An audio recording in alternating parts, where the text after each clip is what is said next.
again. It's a rich thing.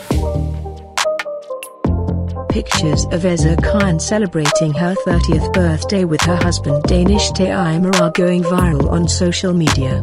The special thing about this couple is that they celebrate their birthday at home with their simplicity and do not invite any Pakistani celebrity for no reason. Ezra Khan entered the world of the Pakistani drama industry when she was just 18 years old. And she started acting in a TV commercial.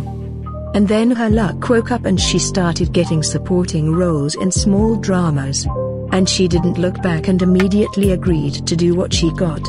And today people only dream of taking pictures with Ezra Khan.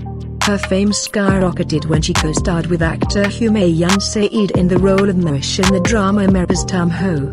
The special thing about this play was that there were more men watching this play than women. And seeing the popularity of this play, the producers released the last episode in cinemas all over Pakistan.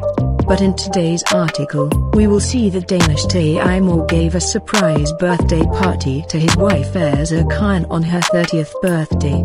It can be seen in the pictures that both the spouses are as happy as if they have just got married.